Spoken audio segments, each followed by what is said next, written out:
9 ya. Ya, nanti diganti. Baik. Jadi kebijakan moneter Islam ini kita ulang-ulang terus. Ada dua aspek. Jadi aturan aturan moneter Islam itu sebenarnya dua, intinya dua, tapi kenapa jadi 10? Ya itulah hebatnya ngaji subuh. Yang pendek jadi panjang, supaya materinya jalan terus. Jadi yang pertama adalah yang diatur jenis mata uangnya, ini sudah kita bahas, dan yang kedua adalah penggunaan mata uangnya. Nah ini yang cukup banyak.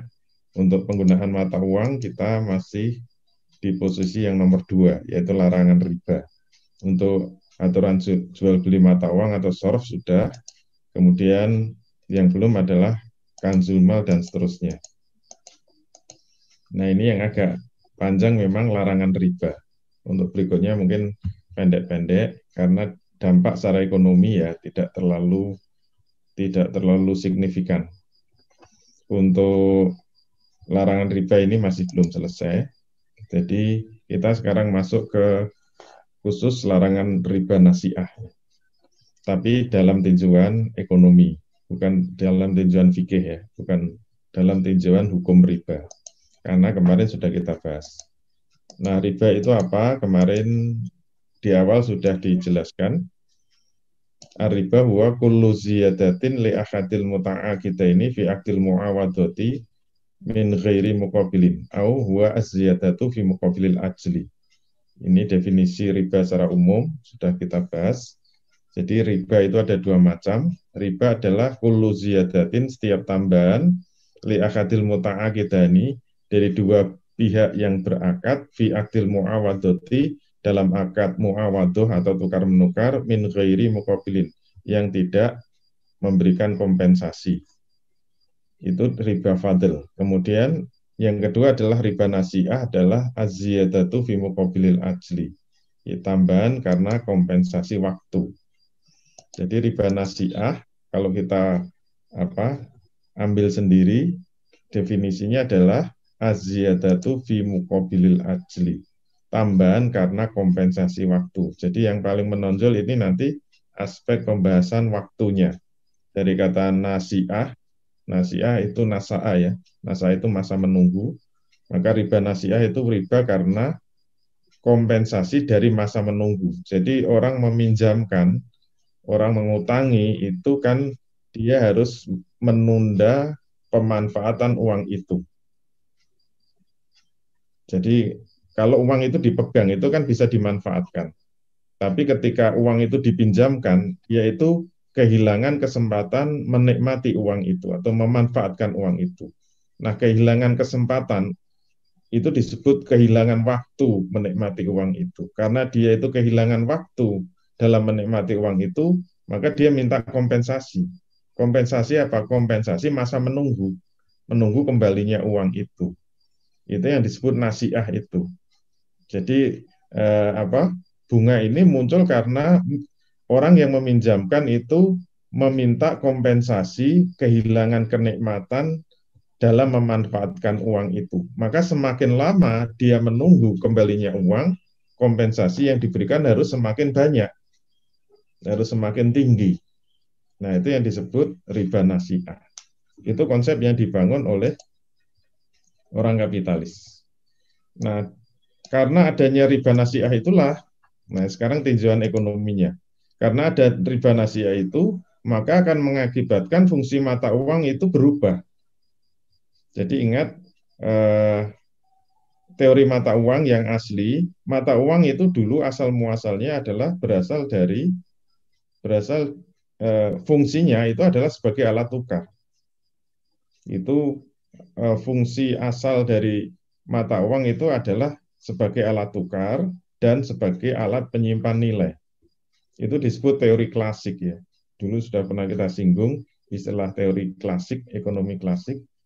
Tapi kemudian gara-gara ada riba nasiah atau gara-gara ada kompensasi dari masa menunggu tadi, itu mengakibatkan fungsi mata uang bergeser dari fungsi dari fungsi sebagai alat tukar dan penyimpan nilai, kemudian berubah menjadi komoditas. Komoditas itu maksudnya uang itu seperti barang-barang yang lain.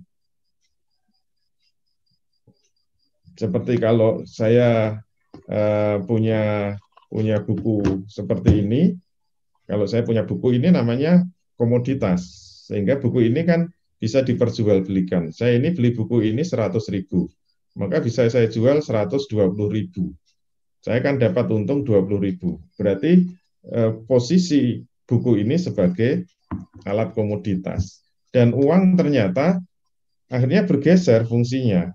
Awalnya itu hanya sebagai alat tukar saja, gara-gara ada riba nasiah ini, kemudian berubah menjadi alat komoditas. Berarti bisa diperjualbelikan, berarti uang itu bisa menghasilkan uang, bisa menghasilkan keuntungan. Itu namanya komoditas. Jadi karena dia berubah menjadi komoditas, maka kemudian ada pihak yang menawarkan uang, ada pihak yang meminta uang. Ini hukum pasarnya begitu. Jadi ada pihak yang menawarkan uang dan pihak yang meminta uang. Jadi dalam teori ekonomi modern yang disebut pasar itu setiap ada pertemuan antara permintaan dan penawaran sesuatu. Itu yang disebut pasar. Maka pasar dulu sudah pernah kita bahas, pasar itu ada 4 macam. Ada pasar barang, ada pasar tenaga kerja, ada pasar uang, dan ada pasar luar negeri. Kenapa pasar itu ada 4? Jawabnya cuma satu, karena ada permintaan dan penawaran. Kalau ada permintaan dan penawaran terhadap tenaga manusia, maka menimbulkan pasar tenaga kerja. Maka konsekuensinya juga sama. Kalau ada penawaran dan permintaan terhadap mata uang, maka muncul pasar uang. Gitu. Nah, bertemunya permintaan dan penawaran uang ini akan memunculkan harga dari penggunaan uang yang kemudian disebut dengan bunga. Jadi bunga itu apa? Bunga itu harga dari uang. Padahal uang itu sudah ada harganya. Bingung kan? Itu bingungnya double. Uang itu kan memiliki harga. Tapi harga uang itu bukan yang tertulis dalam uang itu.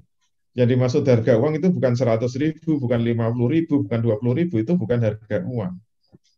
Yang disebut harga uang itu adalah bunga, karena ada yang menawarkan uang dan ada yang meminta uang. Jadi bunga itulah harga dari penggunaan uang yang tersedia karena dipinjamkan, loanable funds. Jadi karena ada yang meminjamkan, maka ada harga dari meminjamkan uang. Jadi bunga itu apa? Loanable funds. Nah, kalau digambarkan dalam teori ekonominya, selalu yang namanya pasar itu digambarkan dengan dua kurva itu, permintaan dan penawaran. Kalau ini kita menggunakan kurva IS. Jadi apa? I adalah investment, S itu adalah apa? Saving. Jadi investment itu berarti orang yang apa? Orang yang meminjam uang, saving itu orang yang menawarkan uang. Dan terbentuk keseimbangan antara yang menawarkan uang dan yang meminta uang. Titik keseimbangannya itu adalah apa? Membentuk pertemuan antara tingkat bunga dengan loanable funds. Jadi apa? Nilai dari pinjaman itu. Banyaknya uang yang diminta untuk dipinjam atau diutang. Ini loanable funds itu maknanya begitu. Nah, tingkat bunga ini sebenarnya harga dari meminjamkan uang. Oleh karena itu berlaku kepentingan gambar grafik ini kan sebenarnya hanya untuk melihat tingkat suku bunga yang akan terjadi. Kalau misalnya apa permintaan akan apa peminjaman uang itu naik, itu akan menggeser kurva ini ke kanan. Kalau bergeser ke kanan ini, maka titiknya kan akan di sini. Kita tarik ke kiri itu akan menyebabkan suku bunga naik. Dan ini jumlah uang yang dipinjam mengalami kenaikan. Jadi kalau jumlah uang yang dipinjam mengalami kenaikan akan menyebabkan suku bunga itu akan mengalami kenaikan dan seterusnya. Nah, sekarang yang kita bahas, karena ini tinjauan ekonomi Islam, apakah bunga itu adil? Teori asalnya, jadi orang kapitalis menganggap bahwa pemberian bunga itu hal yang wajar dan adil. Kenapa? Karena bunga itu dianggap kompensasi dari uang yang dipinjamkan untuk menjadi modal dalam bisnis. Jadi namanya orang itu memberikan modal, kemudian diberi kompensasi itu kan wajar. Sebagaimana kalau kita punya lahan itu kita pinjamkan, terus dipakai lahan itu, maka kita minta kompensasi itu kan wajar. Atau kita punya tenaga itu kita berikan manfaat tenaga itu, kemudian diberi kompensasi itu kan wajar. Jadi kalau kita meminjamkan lahan, kompensasinya adalah sewa lahan. Wajar kan? Kalau kita punya tenaga, kita pinjamkan, maka kita akan mendapatkan kompensasi dari tenaga, yaitu upah. Menyewakan tenaga akan mendapatkan upah. Demikian juga kalau kita meminjamkan uang, mau dipakai sebagai modal untuk bisnis, ya kita minta kompensasi kan ya wajar kan? Adil. Yang disebut bunga. Terus ada masalah apa? Jadi bunga itu sesuatu yang wajar dan adil. Justru yang disebut tidak adil itu kalau tidak ada kompensasinya. Duit dipinjamkan kok nggak ada kompensasi. Itu bisnis apa tolong menolong atau ngajak bisanan. Nah, benarkah demikian? Apakah pemberian bunga itu adil? Ternyata fakta ekonominya mengatakan keberadaan bunga yang bersifat tetap dan ditentukan di depan sesungguhnya bertentangan dengan fakta dalam dunia perekonomian dan bisnis. Dalam dunia ekonomi dan bisnis justru fenomenanya tidak demikian. Dalam dunia ekonomi dan bisnis tidak ada yang bersifat tetap. Dalam dunia ekonomi dan bisnis fenomenanya bisnis akan mengalami fluktuasi. Jadi ekonomi dan bisnis itu kadang-kadang menghasilkan keuntungan yang tinggi, kadang-kadang itu rendah, kadang-kadang impas, kadang-kadang rugi. Itu faktanya seperti itu. Sementara bunga itu ditentukan secara tetap. Dia menggunakan rumus prosen terhadap modalnya, prosen dikalikan bunga. Jadi orang yang meminjamkan tidak mau tahu apakah bisnisnya itu naik, bisnisnya itu turun, bisnisnya rugi atau impas, itu tidak peduli. Sehingga sebenarnya bunga itu faktanya menimbulkan kezaliman. Jadi jika uang yang diutang oleh pengusaha untuk bisnis kemudian menghasilkan keuntungan yang tinggi, maka itu dianggap zalim, dianggap tidak adil untuk yang mengutangi. Sebab bunga yang diberikan kepada pihak yang memberikan utang itu bersifat tetap, tidak ikut naik. Maka para pengusaha dapat dianggap pihak yang menzolimi pihak yang maka pihak pengusaha dapat dianggap sebagai pihak yang tidak adil atau zolim. Dia dapat untung tinggi, tapi yang diberikan kepada yang memberi utang itu tetap. Dan sebaliknya, jika kondisi berbalik, jadi ternyata pengusaha itu mengalami kerugian seperti masa pandemi ini, semua pengusaha rugi. Tapi apakah yang memberi utang itu mau tahu?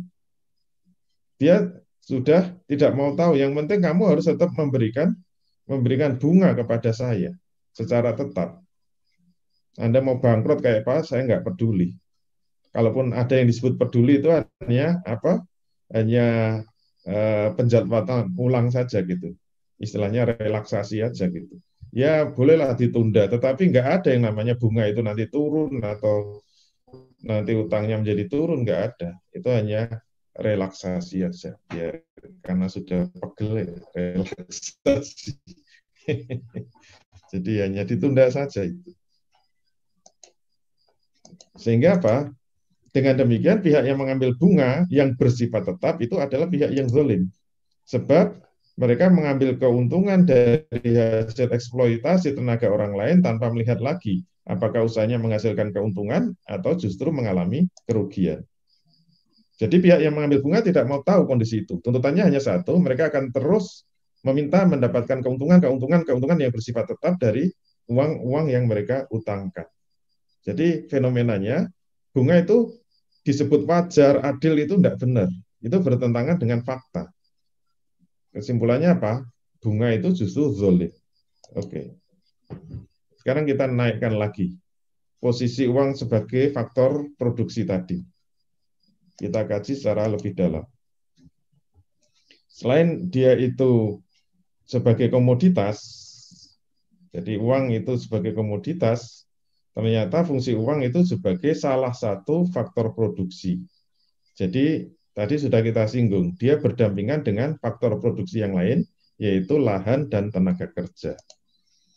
Jika penggunaan lahan dan tenaga kerja oleh orang lain itu dibebankan sewa, maka itu dianggap wajar tadi. Jadi kalau tenaga kerja itu dibebankan upah, kalau lahan dibebankan sewa, maka kalau uang dipakai itu dibebankan sewa juga. Jadi kalau disebut awalnya sama nggak apa-apa.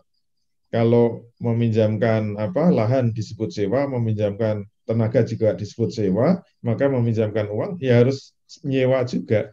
Cuma istilahnya berbeda-beda. Sewa itu rent itu akhirnya digunakan untuk aset tetap yaitu menyewa lahan. Kalau wage atau upah itu digunakan untuk menyewa tenaga manusia. Kalau interest atau bunga itu digunakan untuk menyewa uang. Nah, inilah yang kemudian memunculkan diagramnya seperti ini. Semoga masih ingat. Jadi yang atas ini pasar barang dan jasa ya, yang bawah ini pasar faktor produksi. Nah, orang ekonomi membangun teori ini. Jadi yang bawah ini faktor produksi. Isinya apa? Isinya adalah lahan, tenaga kerja, dan uang.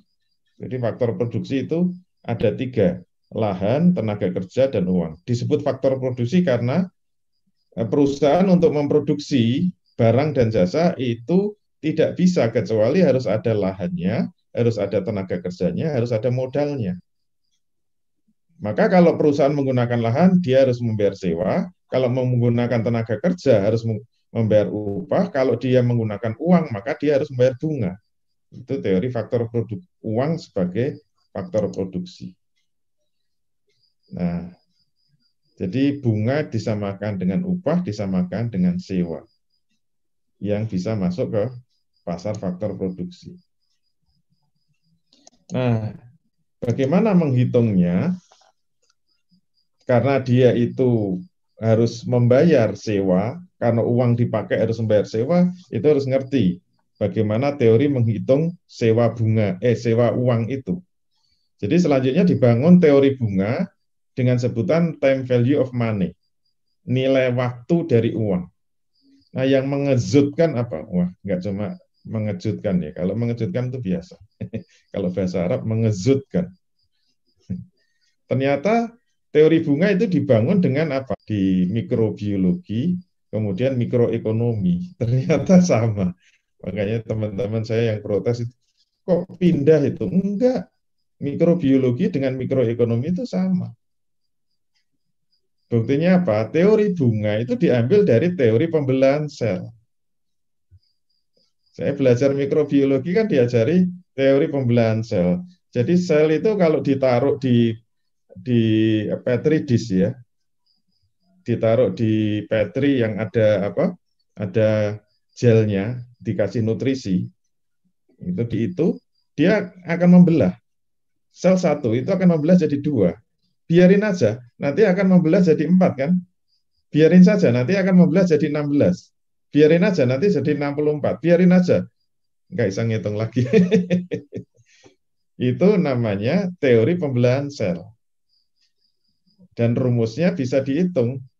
Dan ternyata rumus pembelahan sel itu diambil mentah-mentah oleh orang-orang ekonomi. Jadi orang ekonomi itu berpikirnya mengikuti orang mikrobiologi. Jadi jangan dikira saya mengingkari ilmu saya itu masih konsisten. Kalau saya belajar mikrobiologi, kalau sel ditaruh di tempat itu membelah, membelah, membelah, membelah terus dengan rumus eksponensial, rumus kuadrat. Kalau rumus kuadrat itu dibuat grafik itu bentuknya eksponensial. Ternyata logika itu diambil oleh ekonom kapitalis. Jadi duit itu kalau ditaruh itu harus membelah, membelah, membelah terus mengikuti rumus pembelahan sel. Jadi asumsinya orang yang punya duit taruh di bank itu harus membelah terus. Bank naruh duit di pengusaha juga harus membelah terus. Padahal duit kalau dibelah malah nggak laku. Nah, kita lihat rumusnya. Jadi jika uang itu dipinjamkan maka harus ada kompensasinya. Yang besarnya mengikuti lamanya waktu peminjaman. Nah, itu yang disebut apa? Yang disebut riba nasiah itu. Mengikuti lamanya waktu peminjaman. Nah, rumusnya coba kita lihat. Mengejutkan kan. Ini sama dengan rumus pembelahan sel ini. Cuma kita modifikasi biar kelihatan orang ekonomi kan. Jadi FV itu adalah kita lihat semuanya. Oke. FV itu jumlah pembayaran kembali. Jadi kalau kita ngutangkan uang kepada orang lain, nanti yang kita terima berapa? Itu FV. Mohon maaf kalau Sunda agak sulit ya. FP. F. F sama P. Padahal F sama V ya, mohon maaf. Kemudian P dan V. Ini kalau dibaca orang Sunda kan PP. Kalau P itu jumlah uang yang dipinjamkan. Kalau teori sel ya sel yang ditaruh. Nanti mengikuti apa? 1 plus I itu suku bunga. Kemudian dalam kurung pangkat N. Nah, N itu periode peminjaman. Nah, itulah yang disebut riba nasiah. Jadi ini bunga majemuk ya. Rumus perhitungan bunga majemuk, bukan bunga flat, bukan bunga tetap. Nanti kita ambil contohnya. Nah, sekarang kita masuk contohnya. Jangan dianggap main-main. Kalau kita itu utang 1 juta, misalnya bunganya 10% per tahun, dengan menggunakan rumus bunga majemuk, berapa bunga yang harus dibayarkan dalam 10 tahun? Nanti kalau dibilang berlipat ganda itu salah besar. Bukan berlipat ganda. Kalau bunga tetap dalam 10 tahun kan berlipat ganda. 1 juta jadi 2 juta. Itu kalau bunga tetap. Ngitungnya kan 10% kali 1 juta. Kemudian kalikan 10. Itu kalau bunga tetap. Mudah, nggak saya tuliskan. Karena yang dipakai di bank bukan bunga tetap. Menghitung bunga bank itu tidak pakai rumus bunga tetap, tapi bunga majemuk. Coba dimasukkan. Tadi uang yang dipinjamkan 1 juta, kalikan 1 plus bunganya 10%, berarti 1/10 ya. Itu ditulisnya 0,1. Semoga masih ingat matematika. 10% itu 0,1. Kemudian selama 10 tahun berarti kalikan pangkat 10. Ketemunya ternyata 2.853.116. Yang dipinjamkan 1 juta, bunga yang dibayarkan berapa coba? Mengejutkan. 1.853.116. Nah, ini bunga yang harus dibayarkan. Kalau bilang ini berlipat ganda itu bohong. Padahal 10% itu kan kecil. Karena ngitungnya kalau per bulan, 10 itu masih dibagi 12. Tidak ada 1% loh per bulan. Wah, ini bunga kecil. Ini bunga yang tidak menzolimi. Tidak ada 1% per bulan. Soko ngomong. Nanti kalau dihitung, hasilnya berapa? 1,8 juta itu bunga yang harus dibayarkan. Mengerikan. Itu bunga yang sangat kecil loh itu. Tidak ada 1%. Mungkin hanya 0,9 atau 0,8. Jadi dalam 10 tahun bunga yang harus dibayarkan itu berlipat-lipat. Tidak hanya berlipat ganda. Berlipat dari utang pokoknya. Dan itu sudah lebih dari 100%. Yang harus dibayarkan 1.800.000. Itu kan lebih dari 100%. Nah, itu kalau nanti digambarkan kurva bunga majemuk itu eksponensial seperti ini. Jadi kurva eksponensial itu awalnya landai terus naik set gitu loh. Nah, untuk melihat kezolimannya itu harus dibandingkan dengan kurva produksi. Nah, ini semester 1 kalau kuliah ekonomi pasti akan diajarkan kurva produksi itu mengikuti parabola cembung seperti ini. Kenapa bentuknya kayak gini? Kita lihat. Jadi penjelasan grafiknya.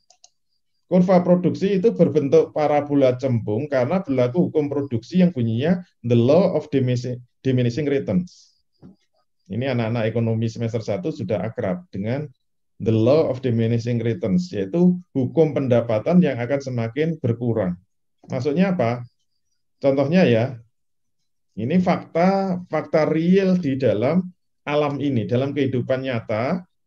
Fakta realnya apa? Jika ada lahan pertanian, ya namanya lahan pertanian kan luasnya tidak bisa bertambah terus. Misalnya kita punya lahan 1 hektar ya, punya lahan pertanian 1 hektar. Ini kan faktor produksi yang pertama, yaitu lahan. Terus faktor modal atau uang. Coba kalau lahan kita 1 hektar, kemudian ditambahkan faktor produksi, tenaga kerja, dan faktor produksi modal. Hasilnya apa? Misalnya lahan 1 hektar, petani yang bekerja itu cuma 1, dikasih modal cuma 100.000. Ini kalau di pelajaran ekonomi kan ditunjukkan datanya. Hasilnya apa? 1 hektar paling hanya menghasilkan berapa kilo beras itu. Hanya menghasilkan berapa kilo tanaman padi. Coba nanti kalau tenaga kerjanya ditambah 2. Asalnya 1 tenaga kerja menjadi 2 tenaga kerja. Modalnya ditambahi 200.000. Hasilnya gimana? Pasti naik. Coba nanti ditambah lagi tenaga kerjanya 3, modalnya menjadi 300.000. Hasilnya apa? Jelas semakin naik produksinya. Betul nggak? Nanti kalau tambah lagi tenaga kerjanya jadi 5 orang, modalnya 500.000, pasti akan naik terus. Terus tambahi lagi. Ternyata hasilnya apa? Jika tenaga kerja dan modal terus ditambahkan, maka peningkatan produksinya makin turun ternyata. Nanti 10 tenaga kerja, tambahi modal 1 juta. Naik, tapi kenaikannya itu semakin turun. Nah, itu namanya the law of diminishing returns. Dan itu nanti akan mencapai puncak. Ditambah tenaga kerja jadi 20 orang, modalnya 20 juta. Itu bukannya produksi naik. Kalau sudah sampai titik puncak, penambahan tenaga kerja, tambah 100 orang, itu bukan malah nambah produksi, malah produksinya turun. Kenapa? Ya petaninya pacul-paculan. Itu nggak kerja malah ngisrui temennya gitu. Itu akan menyebabkan produknya akan semakin turun. Sehingga grafiknya itu parabola terbalik, parabola cembung tadi. Beda dengan kurva bunga. Kalau kurva bunga itu pertumbuhannya eksponensial. Kenapa begitu? Jadi kalau bunga seperti pembelahan sel tadi kan, awalnya kan 1 jadi 2. Pertambahannya itu landai. 2 jadi 4. Masih landai kan? Tapi 4 langsung 16. Itu namanya eksponensial. 16 jadi 64. Jadi berikutnya pertumbuhan akan semakin tinggi, semakin tinggi, semakin tinggi. Dan akhirnya puncaknya pas sangat tinggi itu melampaui kurva produksi tadi. Nah, ini saya kembalikan tadi. Jadi kurva bunga ini akan naik eksponensial pada satu titik. Kalau ditambahi terus, modalnya itu akan melampaui produksinya. Padahal produksi ini kan pihak yang diutangi, pengusaha yang diutangi. Kalau dia diutangi, bunga yang harus dibayarkan memang harus dinaikkan, tetapi produksinya itu nggak makin tambah, tapi makin turun, makin turun. Maka setiap orang yang utang ke bank itu dijamin pasti bangkrut. Kalau di top up terus ya, kalau di top up terus. Dan fakta ini saya sering menjumpai di lapangan, terutama kalau ketemu dengan pengusaha yang sudah hijrah, sudah bangkrut. Saya ambil contoh, saya pernah ketemu ini nyata ya. Misalnya dia cerita, saya dulu itu jualan bakso. Kemudian saya butuh modal, diutangi sama bank. Ya mungkin modal awal jualan bakso mungkin 10 juta lah gitu. Akhirnya bisa beli gerobak bakso, bisa beli mangkok, bisa beli kompor, bisa beli panci, lengkap 10 juta. Oke, akhirnya dia bisa jualan bakso. Dan dia bisa mencicil, pembayarannya rutin. Sampai selesai lunas, apakah selesai? Tidak mungkin. Bank itu kalau melihat pebisnis itu rajin membayar utang, pasti ditawari top up. Gimana Pak? Pengen naik lagi nggak bisnisnya? Mesti ditawari tambahi. Ini sudah lunas yang 10 juta. Gimana kalau kita kasih 20 juta? Wah seneng kan? Dipuji-puji, wah Bapak hebat, Bapak rajin, good boy, rajin membayar utang. Setelah lunas 10 juta, nanti mesti ditambahi 20 juta. Dicoba, ternyata bisa naik kan? Produksinya naik, tambah semangat gitu loh. Pembayaran cicilan utangnya lancar. 20 juta selesai. Dia cerita, pasti ditawari lagi, top up lagi Pak, 50 juta berani. Wah seneng kan? Diutangi 50 juta makin semangat. Dia lupa ada hukum the law of diminishing returns. Pasti dia akan mencapai satu titik di mana dia sudah tidak bisa meningkatkan produksinya lagi atau tidak bisa meningkatkan penjualannya lagi. Nanti mungkin terseok-seok dia bisa selesai, ditambah lagi 100 juta, meledak itu pasti. Ada satu titik di mana dia akan hancur. Kenapa?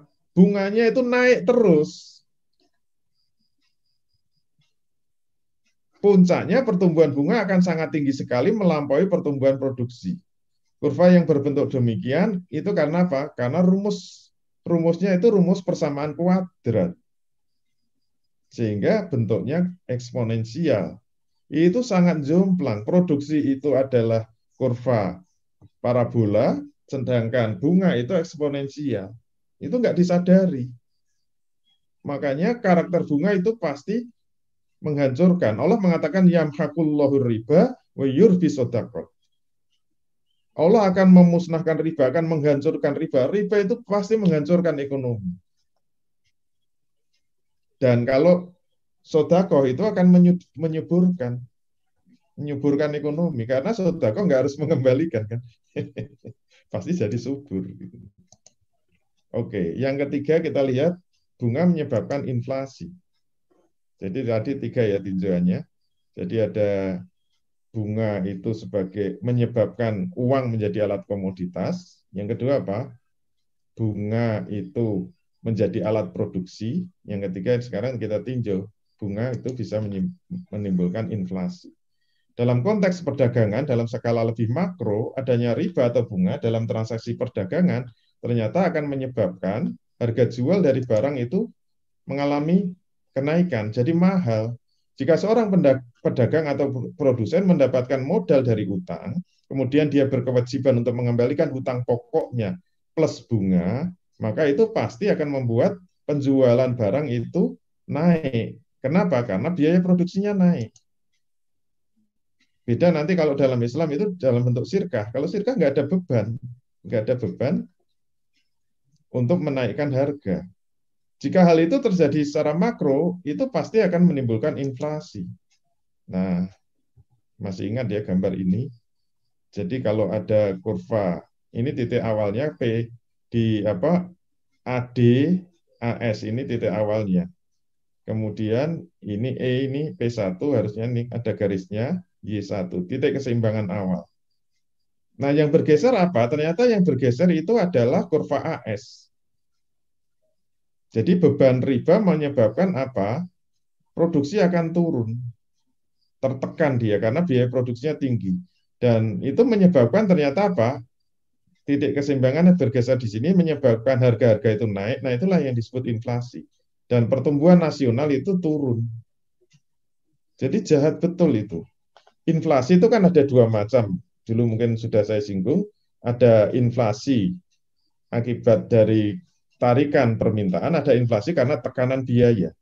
CPI dan DPI ini yang paling kejam itu kalau CPI. CPI itu inflasi karena tekanan biaya. Akibat apa? Akibat riba. Itu menyebabkan apa? Harga-harga naik atau inflasi dan pendapatan nasional turun. Itu jahat, itu sadis. Makanya dalam Islam itu tegas. Itulah sebabnya Quran mengharamkan bunga secara mutlak. Bunga atau riba diharamkan secara mutlak. Jika manusia tidak mau bertobat, berhenti dari mengambil riba, maka pasti menzolimi. Makanya syarat agar tidak terjadi kezoliman, berhentikan secara mutlak. Maka firman-Nya dalam Al-Baqarah 279, fa'ilam taf'alu, ini kan asalnya 278 kan, ya ayyuhallazina amanu ittaqullaha wa zaru ma baqiya minar riba in kuntum mu'minin. Wahai orang-orang yang beriman, bertakwalah kepada Allah, tinggalkanlah sisa-sisa riba jika kamu beriman kepada Allah. Fa'ilam taf'alu, nah kelanjutannya itu. Fa'ilam taf'alu, kalau kamu tidak mau meninggalkan sisa-sisa riba itu, fa'zanu biharbi minallahi wa rusulihi. Umumkan perang melawan Allah dan Rasulnya. Ini nggak main-main. Ditantang Allah untuk perang. Ayo sekalian perang melawan Allah dan Rasul. Tidak mungkin bisa masuk surga. Surga yang punya Allah kok malah nantang perang. Berani nggak? Kalau nggak berani, silakan bertobat.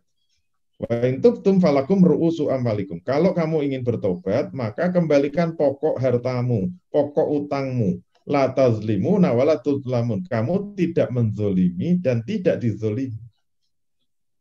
Jadi kezoliman itu pasti karena riba. Kalau riba dihapuskan secara mutlak, 0 rupiah, maka kezoliman akan hilang secara permanen. Nah, bagaimana penggunaan uang selanjutnya? Jangan kemana-mana, tetap bersama kami. Assalamualaikum warahmatullahi wabarakatuh.